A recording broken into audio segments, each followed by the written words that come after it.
تفتیش کار نے عمران خان کو یا کسی پاکستان کی عدالت نے بلا کر یہ نہیں پوچھا کہ آپ جو باتیں کر رہے ہیں اگر آپ کے پاس ثبوت موجود ہے تو آپ کمیشن کے سامنے پیش ہو جائیں، کسی عدالت کے سامنے پیش ہو جائیں، کوئی درخواست دائر کر دیں۔ لیکن جن لوگوں کی یہ توہین ہو گئی، ملک کا وزیر اعظم بھی جو کہتا تھا کہ میں آصف علی زرداری کا پیٹ پھاڑ کر کرپشن کا پیسہ نکالوں گا، تو کیا پاکستان کے اداروں کو، جو آپ کے قانون نافذ کرنے والے ادارے ہیں یا پھر انصاف کے ادارے ہیں، کیا انہیں یہ بیانات نظر نہیں آتے؟ ویورز، اس موقع پر پروسیکیوٹر صاحب بھی میدان میں اترے ہیں اور وہ کیا کہتے ہیں کہ شیخ رشید کے بیان سے سوسائٹی میں اشتعال پھیلنے کا خدشہ ہے۔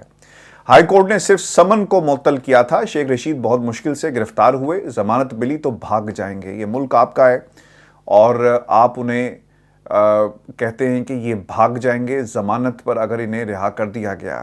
آپ پہلے ان لوگوں سے تو حساب لیں جو پاکستان کی عدالتوں کو چکمہ دے کر، پاکستان کے انصاف کی آنکھوں میں دھول جھونک کر، اس ملک کے وزیر اعظم کی گارنٹیز موجود ہیں نواز شریف کے حوالے سے، لیکن اس کو ایک سیاسی بیانیہ بنا دیا گیا۔ پاکستان کی عدالتوں کو یہ نظر کیوں نہیں آتا؟